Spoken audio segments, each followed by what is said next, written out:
السلام علیکم ورحمۃ اللہ وبرکاتہ۔ محترم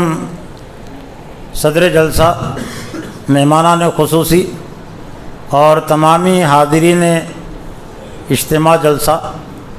بھائیوں، بزرگوں، نوجوانوں اور طلبہ، کافی دیر سے آپ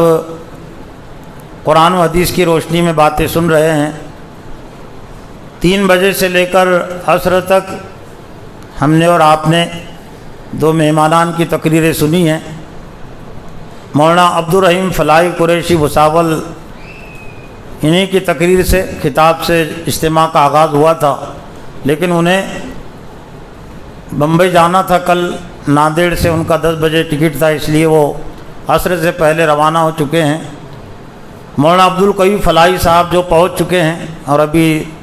بس 5-10 منٹ میں یہاں پہنچیں گے۔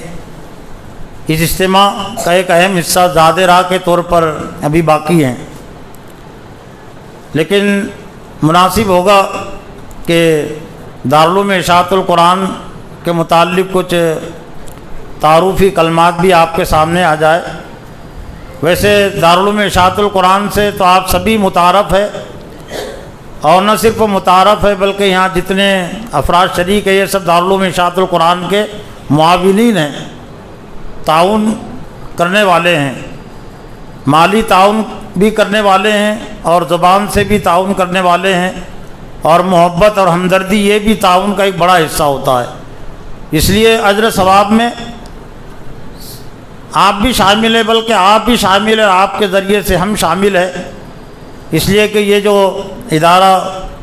قائم ہوا ہے، اللہ کا فضل، اللہ کی مہربانی یقیناً ہے، لیکن اللہ نے اپنی جو سنت جاری کی ہیں، وہ سنت قرآن مجید میں اللہ نے کئی مقامات پر بیان فرمائے کہ یا ایھا الذین آمنوا ان تنصروا اللہ ینصرکم ویثبت اقدامکم، اے ایمان والو اگر تم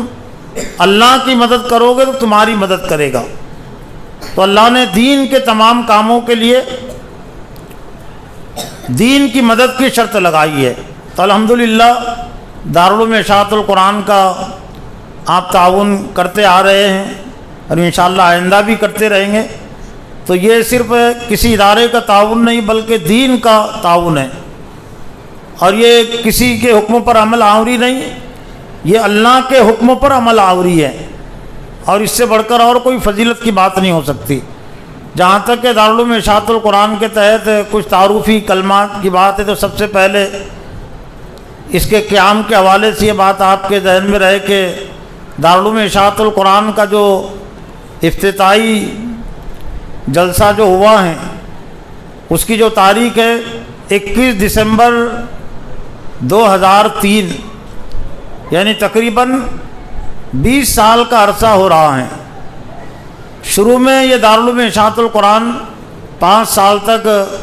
یہاں سے قریب 1.5 کلومیٹر کے فاصلے پر مشرقی سمت میں جو کوبرا نام کا دیہات ہے وہاں چلا ہے۔ بستی والوں کا بھی کافی اس میں تعاون رہا ہے، بلکہ وہاں پر الگ سے مطبخ کا انتظام نہیں تھا، بستی کے افراد ہی ڈبے کی صورت میں، ٹفن کی صورت میں وہ طعام کا تعاون پیش کرتے تھے، اس پر ناشتے کا نظم ہوتا تھا۔ لیکن جس جگہ پر اب یہ ادارہ قائم ہے تو یہاں پر بھی اس کو تقریباً 15 سال کا عرصہ مکمل ہو رہا ہے میقات کے لحاظ سے۔ یہ سب تعمیر بھی ایک ساتھ نہیں ہوئی ہے بلکہ کئی مرحلوں میں ہوئی ہے، اس لیے کہ یہ قطرے قطرے سے دریا بنتا ہے۔ اللہ کے فضل کرم سے بڑے معاونین تو نہیں ہیں، لیکن چھوٹے تعاون دینے والے ہیں، اور اسی پر ہم خوش بھی ہیں اور اسی پر مطمئن بھی ہیں۔ اور پھر وہ مدارس چلانے والے، جماعتیں چلانے والے اچھی طرح جانتے ہیں کہ بڑے تعاون کے لیے بہت بڑے سفروں کی ضرورت بھی پڑتی ہے، بہت وسیع تعلقات کی ضرورت پڑتی ہے۔ لیکن آپ اچھی طرح جانتے ہیں کہ میں ایک مسجد کا امام بھی ہوں، مدرسے کے قیام سے پہلے بھی امام تھا اور آج بھی میں اس کا امام ہوں۔ تو ایک امام بہت زیادہ باہر سفر نہیں کر سکتا، بس کچھ محدود مقامات ہیں اور مخصوص ایام ہوتے ہیں، جانا ہوتا ہے۔ تو الحمدللہ یہ جو ادارہ جس جگہ پر قائم ہے، اس کا یہ تقریباً گنٹھے کے لحاظ سے 16.5 گنٹھے زمین ہے، اسکوائر فٹ کے حساب سے 18,000 اسکوائر فٹ یہ زمین ہے۔ مشرق مغربی سمت اس کو جو سمت ہے لمبائی 180 فٹ اور شمال جنوب چوڑائی یہ 100 فٹ پر مشتمل ہے۔ تعمیر کے لحاظ سے 3 کمرے ہیں اور 2 ہال ہیں، ایک ہال میں بچوں کے طعام کا نظم ہے اور دوسرے میں بچوں کا قیام ہوتا ہے، اور یہ مسجد ہے۔ 2014 سے یہ مسجد میں یہاں کلاسیں بھی چلتی ہے، نماز بھی ہوتی ہے اور بہت سارے پروگرام بھی ہوتے ہیں۔ اگرچہ اس کا ایک اہم کام باقی ہے، وہ ٹائلس ابھی اس پہ نہیں ہے۔ ہر سال ہم درخواست میں رمضان کے موقع سے کرتے ہیں اس کا تذکرہ، لیکن 8-10 سالوں سے بہت بڑا تعاون نہیں آ رہا ہے۔ صرف ماہانہ جو تعاون ہے، سالانہ تعاون ہے، وہ اللہ کے فضل کرم سے یوں سمجھ لیجئے کہ حد تک وہ پورا ہو جاتا ہے۔ یہ 20 سال کے عرصے میں یہاں پر جو تعلیمی شعبے ہیں وہ 3 شعبے ہیں اس وقت۔ ایک دینیات کا شعبہ ہے جس کی 3 کلاسیں ہیں، جس میں دین کی بنیادی تعلیم دی جاتی ہے، عقائد، عبادات، اخلاق ہے، معاملات سے متعلق رہنمائی۔ یہ 3 سالوں پر مشتمل ہے اور یہ پہلے سال سے یہ شعبہ ہے دینیات کا شعبہ۔ دوسرا شعبہ حفظ ہے، اس کی 2 کلاسیں ہیں، اور اس شعبہ حفظ کے ساتھ کچھ فہم قرآن کا بھی نصاب ہے تاکہ طلبہ جو حفظ کر رہے ہیں وہ قرآن کو کچھ سمجھے بھی۔ تفسیر تو آگے کی چیز ہے، اس کے لیے اور بھی عمر درکار ہے اور بھی وقت درکار ہے، لیکن قرآن کا جو تذکیری پیغام ہے وہ طلبہ پر واضح ہو جائے تو حفظ قرآن کے ساتھ قرآن فہمی کا ایک نصاب ہے۔ عالمیت کی کلاس کا آغاز بھی اس سال سے ہوا ہے، اگرچہ اس میں ابھی زیادہ طلبہ نہیں، 3 ہی طلبہ ہیں، اور امید ہے کہ رمضان کے بعد انشاءاللہ اس میں اور طلبہ کا اضافہ ہوگا۔ مفتی شاکر ندوی جو جامع مسجد کے امام ہیں وہ اس کے لیے وقت یہاں دیتے ہیں صبح سے لے کر دوپہر تک۔ دینیات کے شعبے سے تقریباً 1100 طلبہ یہاں سے تعلیم پا چکے ہیں، اور شعبہ حفظ کی تکمیل کرنے والے تقریباً یہ اس سال جو 2 طلبہ نے تکمیل کی ہے ملا کر یہ 52 طلبہ ہوتے ہیں۔ 52 طلبہ نے اب تک یہاں پر قرآن مجید مکمل کیا ہے کچھ فہم قرآن کے ساتھ۔ یہ 52 فارغین میں سے تقریباً 35 فارغین مختلف مقامات پر امامت اور معلمی کی خدمت انجام دے رہے ہیں، اور کچھ جو فارغین ہیں وہ عالمیت کی تکمیل میں ہیں۔ اورنگ آباد میں کاشف العلوم جو ندوہ کے شاخ ہے وہاں ہیں، کچھ ندوہ میں بھی ہیں، کچھ جامعۃ الفلاح سے بھی کی، کچھ نے عالمیت کی تکمیل کی ہیں اور کچھ آئندہ بھی یہ کرتے رہیں گے۔ اس سلسلے میں ایک اہم بات یہ کہ عام طور سے مدارس کے تعلق سے یہ بات مشہور ہے کہ وہ طلبہ یہاں آتے ہیں جہاں جو اسکولوں میں نہیں چلتے یا جو بچوں ماں باپ کو ستاتے ہیں، لیکن الحمدللہ یہ مدرسہ میں ایسے طلبہ نہیں کے برابر ہے۔ سب پڑھنے والے طلبہ ہیں اچھے نمبرات سے، بلکہ یہاں ان کا نام ہے، یہاں ہم تعلیم دیتے ہیں۔ ابھی یہ ویسے 100 طلبہ ہیں داخلے کے لحاظ سے، لیکن تقریباً 15-20 طلبہ جو 10ویں میں ہیں 12ویں میں ہیں وہ امتحانات کا سلسلہ شروع ہے، اس لیے وہ گئے ہوئے ہیں تو اچھے نمبرات سے کامیاب بھی ہوتے ہیں۔ خامگاہ کو ایک طالب علم ہے جو حافظ اسامہ، اس وقت ابھی وہ بنگلہ دیش میں ڈاکٹری کا وہ کورس کر رہا ہے۔ ایک یہاں جو طالب علم ہے جو پوسد کا حافظ عامر، وہ مدینہ یونیورسٹی میں اس کا نمبر لگا ہے، وہاں تعلیم وہ حاصل کر رہا ہے۔ تو جتنے طلبہ ہیں تو الحمدللہ سب یہاں خوش دلی کے ساتھ، خوش آمادگی کے ساتھ، اور ان کے سرپرستوں نے یہاں ان کو کچھ امیدیں ان سے وابستہ کر کے بھیجے ہیں، اور کچھ ایسے بھی ہے کہ وہ خود ضد کر کے یہاں پر آئے کہ وہ خود دینی تعلیم حاصل کرنا وہ چاہتے تھے۔ خود میرا معاملہ یہ ہے کہ ہو سکتا ہے کچھ ایسے طلبہ آتے ہوں گے زبردستی، لیکن میرا تو معاملہ یہ ہے کہ مجھ کو 1 سال تک ضد کرنی پڑی تھی اپنے گھر والوں سے، والدین سے،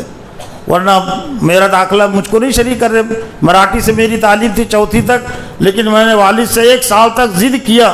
کہ میں دینی مدرسے میں جانا چاہتا ہوں، تب ہمارے والد نے مجھ کو شریک کیا ہے۔ تو یہ جو مدارس کے تعلق سے جو ہے تعارف، یہ غلط فہمی بھی کہہ سکتے ہیں، تو وہ الحمدللہ یہ ادارہ اس غلط اس میں نہیں آتا۔ اچھے سبھی ذہین طلبہ ہیں، پڑھنے کے لیے آئے، اور پڑھنے کے لیے لوگوں نے یہاں ان کو داخل کیا ہے۔ ہاں یہ کہہ سکتے ہیں عام مدارس کے تعلق سے کہ جو مالی لحاظ سے اس میں کمزور بھی ہوتے ہیں، لیکن مالی لحاظ سے کمزور ہونے کا مطلب یہ تھوڑی ہوتا ہے کہ وہ ذہنی لحاظ سے بھی کمزور ہو۔ اسکول میں پڑھانے والے یہاں پر ہیں عبد الکریم صاحب بہت سارے، اسکول میں بھی ذہین طلبہ وہ ہوتے ہیں زیادہ تر جو غریب ہوتے ہیں، مالی حیثیت سے جو غریب ہوتے ہیں تو وہ بہت زیادہ ذہین بھی ہوتے ہیں۔ تو لوگوں عام طور سے لوگوں کے تعارف بن گیا کہ جو مالی لحاظ سے غریب ہے وہ ذہنی لحاظ سے بھی غریب ہوگا، تو یہ بھی ایک غلط فہمی ہے۔ تو اس غلط فہمی سے بھی کم سے کم جو باشعور افراد ہیں ان کو نکلنے کی ضرورت ہے۔ یہ ابھی جو دارالعلوم اشاعت القرآن کا یہ 20واں سالانہ جلسہ عام ہے، اور پہلے سے یہ ایک ادارے کے ساتھ یہ کہ ویڈیو کیمرے کا جو انتظام نظم ہے یہ ہمارے پہلے جلسے ہی سے مسجد اقصیٰ میں 12 جلسے ہوئے شروع کے، تو مسجد اقصیٰ میں بھی اس کا ویڈیو بنتا تھا، اور اب اس کا الحمدللہ ہو سکتا ہے اس کا فائدہ اس وقت زیادہ نہ ہوا ہو، لیکن اب جو جتنی سیڈیاں بنی تھی وہ سیڈیاں ہم نے دارالعلوم اشاعت القرآن کے نام سے جو چینل بنایا اس پر ہم نے وہ سیڈیاں ڈال دی ہے، بہت سارے لوگوں سے استفادہ کرتے ہیں۔ یعنی پہلا سالانہ جلسہ جو 2004 میں ہوا تھا وہ آج بھی دارالعلوم اشاعت القرآن کے چینل پر موجود ہے۔ یعنی اس وقت بھی ہم نے کیمرے کا استعمال کیا اور مسجدوں میں استعمال کیا، جبکہ بہت سارے علماء کی طرف سے اس پر حرام کا فتویٰ تھا، اور بہت سارے علماء کرام سے ہم کو ناراضی مول لینی پڑتی تھی۔ بہت سارے یہ علاقے میں کچھ افراد ایسے بھی ہے یہاں پر موجود ہوں گے کہ وہاں ہمارا اعلان اس لیے نہیں ہوتا تھا مسجدوں میں کہ تمہارے جلسے میں کیمرہ لگاتے ہیں، ویڈیو بناتے ہیں، حرام ہے اماموں کی طرف سے، ائمہ کی طرف سے، لیکن آج وہ خود اپنے جیبوں میں کیمرے لے کر گھوم رہے ہیں۔ کیمرہ نے تو موبائل کیمرہ ہی ہے نا یہ، اور تھرک تھرک کر وہ نعت نظمیں بھی پڑھ رہے ہیں۔ تو دراصل وہ نہ سمجھے کی بات ہوتی ہے، سمجھنے کی یہ دوسروں کی ذہنی نقالی، دوسروں کی آنکھوں سے دیکھنا، قرآن حدیث کی آنکھوں کو نظر انداز کر کے دوسروں شخصیات کی آنکھوں سے دیکھنے میں یہ غلط فہمی پیدا ہوتی ہے۔ تو اب الحمدللہ وہ فضا تو ختم ہو گئی، اب مسجدوں میں بھی کیمرے کا استعمال ہو رہا ہے۔ مسجد حرام میں تو بہت پہلے سے ہم تو 2014 سے کیمرے کا استعمال کر رہے ہیں مسجد اقصیٰ میں، لیکن مسجد حرام میں تو میں سمجھتا ہوں کہ 100 سال کا عرصہ ہو رہا ہوگا، یا کم از کم 50 سال کا تو عرصہ ہو رہی ہے کہ مسجد حرام میں کیمرہ استعمال ہو۔ کیمرے سے تراویح وغیرہ وہاں کی آتی ہے نا، بغیر کیمرے کے کیسے آئیں گی؟ کوئی اور ذریعہ تو نہیں ہے، پھر اور ایک دوسرا ذریعہ، لیکن اب وہ اس تعلق سے بھی اب اللہ تعالیٰ نے ایسے حالات پیدا کر دیا۔ عورتوں کا نظم ہم نے مسجد اقصیٰ میں کیا تھا، تو اس کی بنیاد پر بھی بہت ساری دشمنیاں، بہت ساری مخالفتیں مول ہم کو لینی پڑی تھی، لیکن اب مسلم پرسنل بورڈ اور تب سے اس کے تعلق سے تو ہے نا، سبھی مقطع فکر کی اور جماعتوں کی نمائندگی اس میں سپریم کورٹ میں معاملہ گیا تھا، حالانکہ وہ جانے سے پہلے کہتے تھے نا، تو پھر اب سپریم کورٹ میں لکھ کر دینا پڑا مسلم پرسنل بورڈوں کو کہ نہیں عورتیں مسجد میں آ سکتی ہے، کوئی پابندی نہیں ہے۔ اور پھر مسلمانوں سے انہوں نے اب درخواست کی، گزارش کی کہ مساجد میں بھی خواتین کے لیے نظم کیا جائے، تب کم از کم یہ علاقے میں یہ کہنے کے لیے تو بات نہیں رہی نا کہ یہ صرف مفتی کلیم رحمانی کا معاملہ ہے کہ عورتوں کو مسجد میں آنے کی بات کہتے ہیں یا آنے کی اجازت دیتے ہیں یا آنا ان کے لیے کہتے ہیں کہ آنا چاہیے، تو کم از کم آپ تو اتمام حجت ہو گیا، کیمرے کے تعلق سے بھی اتمام حجت ہو گیا، اور عورتوں کے تعلق سے بھی کم از کم اتمام حجت ہو گیا۔ اور اس میں میرا کوئی کمال نہیں ہے، اس میں ہے قرآن حدیث کا کمال۔ میری کوشش ہوتی ہے کہ ہر چیز کو قرآن حدیث کے عینک سے، آنکھوں سے دیکھوں، اور قرآن حدیث کے ذریعے سے جو پھر روشنی ملے تو وہ روشنی کو میں اپنے آپ پر بھی پیش کروں، لوگوں کے سامنے پیش کروں، اور پھر یہ نہ دیکھوں کہ پھر اس میں لوگ کتنے ناراض ہوں گے اور کتنے خوش ہوں گے۔ اور انبیاء علیہ السلام کا بھی طریقہ تعلیم و تربیت ایسا ہی تھا کہ اللہ کی طرف سے جو ان کو ہدایت تھی بس بغیر کسی کمی بیشی کے لوگوں کے سامنے پیش کر دینا۔ دھیرے دھیرے جو حق بات ہوتی ہے وہ اپنا اثر دکھاتی ہیں، اور جو غلط باتیں ہوتی ہے تو دھیرے دھیرے ان کا اثر خود بخود یا ان کی کمزوری خود بخود واضح ہو جاتی ہے۔ تو یہ چند باتیں میں نے اس موقع سے دارالعلوم اشاعت القرآن کے تعارف کے حوالے سے رکھی ہیں۔ ابھی جو اہم حصہ جو باقی ہیں زیادہ راہ کے طور پر، لیکن ایک اور چیز بھی ہے، 2 طلبہ نے حفظ قرآن کی تکمیل کی ہے تو انہیں سند بھی دی جائیں گی۔